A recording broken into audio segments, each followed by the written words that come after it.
Hello, everybody. Ooh. My name is Jim Farmer. I'm the festival director of Out on Film in Atlanta, um, Atlanta's LGBTQ Film Festival. This is our 38th year, and we have an amazing lineup of films from all over the world. One of the films that we're featuring prominently as part of our virtual program is Trans and Pregnant. We're going to talk to the director of the film and the star of the film in a moment. Let me read a brief introduction, and then we'll go from there. Trans and Pregnant is a thought provoking and inspiring documentary about two men who are on a journey to parenthood, not by adoption or surrogacy, but by Frankie, a trans man carrying the baby. This is such a joyous, empowering documentary. I'm really, really happy to introduce the director, Ramon Te Wake, and the star of the film, Frankie Wood-Bodley. Oh, thanks for having us, Jim, and well done with the name pronunciation. Thank you. I was nervous about that. You. Hopefully, I did it. You did good. Thank you so much. Well, I mean, again, this is a film that our programmers really, really were fond of. Um, well, let's start with Ramon. I mean, just talk to me about Oh, deciding to tell this story. Oh, yes. Well, okay, right. I think it was 2001. I always get the date. I always get the years wrong, but I think it was 2001. Or was it 2020, Frankie? 2021. 2021, there we go. Um, and we were doing a series called Queer in Here. Yeah. And we were looking for a subject to do with kind of to do with bisexuality. And somebody had suggested on social media, Frankie's partner, Rawa. And so I reached out to Rawa and I said, oh, well, look, we've got this really cool show, kind of celebrates queer visibility and would love to talk to you more about appearing on the show. And so we kind of got through that and we ended up spending the day with them. And I met Frankie and Rawa. We sat down and we talked about all things queer and wonderful in their lives and who they are and what they do. And then near the end, they were talking about starting a family. Mhm. And they had this other director in mind, and that didn't work out. And they were like, "What are we going to do?" And I was like, "I know, I'll do it." And so, um, yeah, I mean, that's pretty much how it happened. And then I was like, we just felt a connection. And then next minute, I went back and I told Nicola, who is the producer and my collaborator for 15 years, and we were super excited. And we just got the ball rolling. And that's kind of how it happened. It was like this massive train that left the station and just was like speed bulleted through all the stops. And we got it made, you know, and that's kind of how it went. Congratulations. So, Frankie, Yeah. this is obviously a very personal story. Was there any hesitation on your part at having your story documented? No, and I think that really comes down to Ramon and Nick. We knew we were in really safe hands and that they would authentically tell our story as queer people. So we were very keen on telling the story, but we were very sure that we would only do it if we absolutely trusted the hands that were going to touch our story. I mean, there there's so much in the documentary. It seems very comprehensive, but I imagine that there was a lot that you might have filmed as a director that you ultimately couldn't use. But how did you go about sort of determining what all you could include in this and what you unfortunately couldn't fit in? Yeah, I mean I think that's what happens every time you make anything, especially with long form documentaries, because you're never sure Yeah. what you may need, what you think you need, and then what you end up with. It's always kind of dictated by the story. Have we got enough of that? Maybe that's what we've shot didn't kind of give us anything more than, and maybe we got what we needed from another shot or from another scene. So there's a lot of that, and there was a lot of stuff we didn't end up using.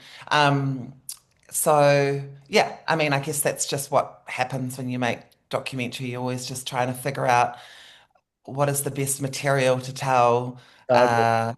the most comprehensive, the most kind of story you need, you know?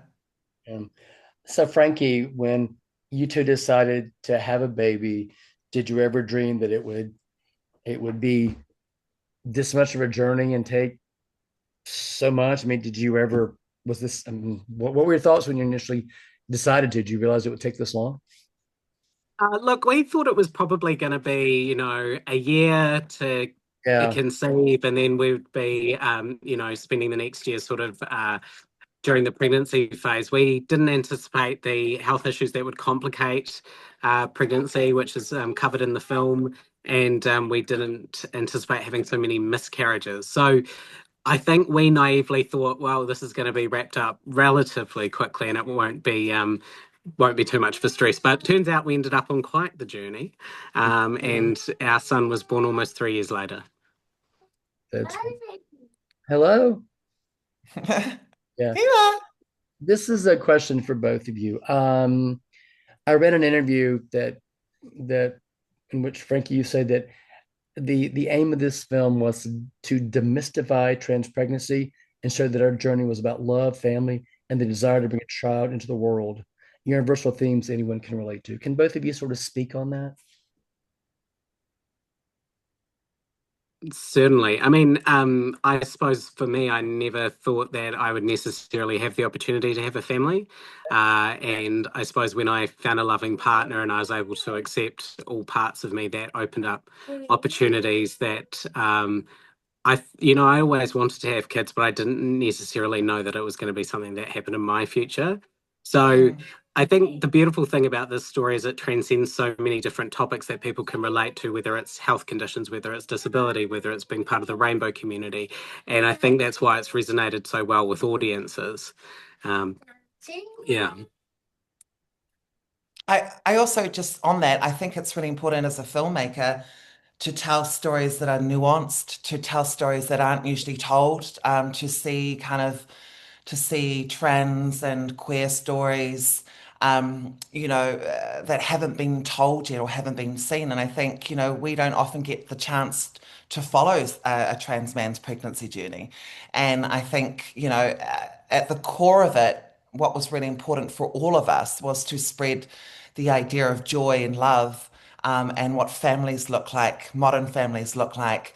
Um, and I think that was really, really important for us to see as well, just as much.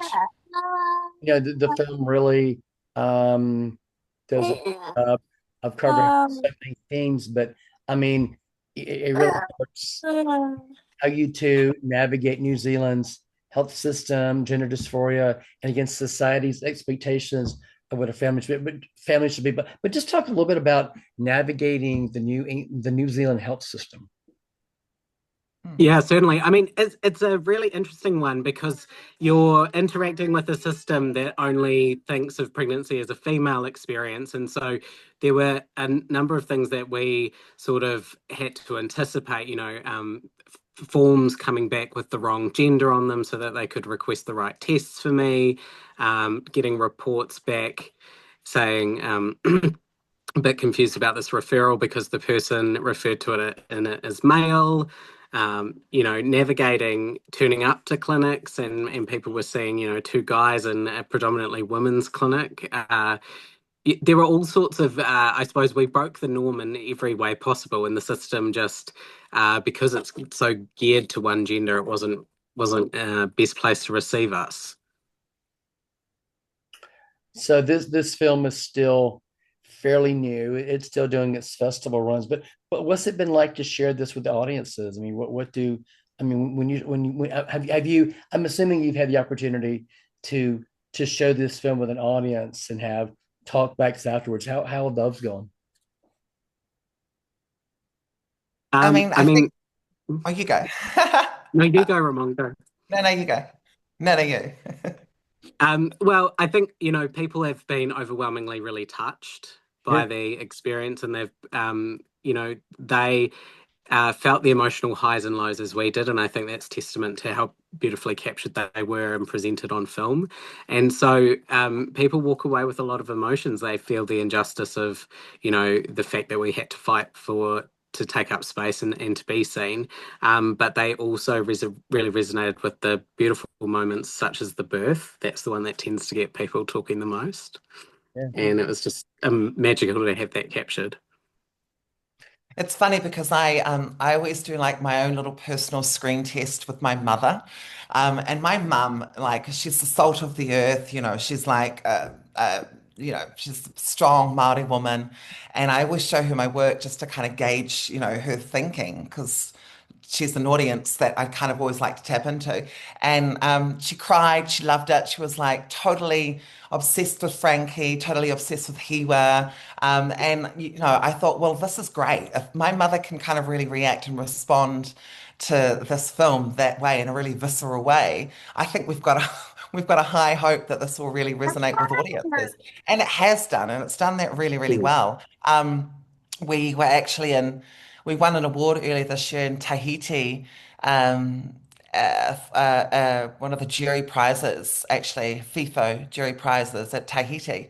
And, that was really, really exciting. This is the beginning of the year. And so we started our year off with a bang, so to speak. And audiences there were just kind of, they couldn't get enough of the story with Frankie, with Rawa, with the journey, with the topic, with how he portrayed it, with what it meant, how it brought communities together, how it brought families together. And I think, that is just something we're really, really excited for other festivals like this festival to experience as well. Yeah, that's great. Um, we all know this. This is I mean, this is a time right now where where a lot of people are trying to erase us and trying to Yeah. this. The trans community in particular is taking a lot from this administration. But can you talk about why during this time it's so important to have such a positive, empowering documentary such as this available? I think it's so easy to get caught up in the chaos Yeah, and the noise, and the noise and the chaos is really, really hard to escape, yeah, especially if you are trans, especially if you're queer, or Mm. especially if you're in this community. I think I realized several years ago that the point for me being a director who is trans was to create work that really celebrated our existence, that really allowed an audience to participate in our existence, and gave us all an opportunity to come together through art, because that's my medium, and to kind of experience trans existence or trans lives in a really meaningful way. There's so much to kind of talk about the state of the world and what we all can do individually to kind of combat that. But I think quietly and enormously, we just have to kind of keep um, reminding people and communities of the joy of our joy and of how meaningful our existence is. And I think a movie like this really demonstrates the power of just showing who we are in a way that is authentic, that is meaningful, and that is just completely real. And Frankie and Arawa's journey is so real and it's so purposeful. And despite what people may believe in or all of that stuff, I think we've really demonstrated humanity. And I think that's why it's resonating. That's why I hope it continues to resonate. And we need these stories more so now than ever. Mm. Frankie, have other trans individuals, trans couples, non-binary people come to you to sort of get advice or just sort of, once this now that this, obviously it's been public, but this is a documentary. What kind of feedback have you gotten from people in terms of people asking questions or just guidance? Yeah, I think, look, the overwhelming thing is people have said to us, we didn't realize this was a possibility for family Yeah.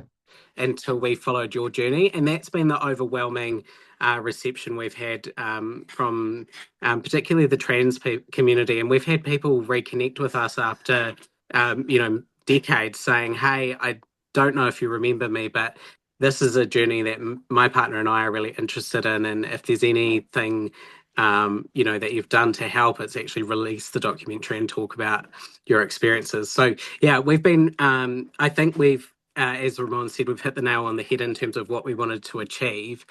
And we've reached into trans communities, but we've also reached into a much broader audience as well. That's good. Very much. Congratulations.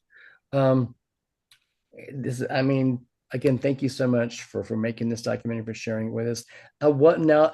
As I mentioned earlier, you're still in the festival run. But once your festival run ends, where would this film be available for people to watch? Oh, that's a good question. That's probably a Nick question.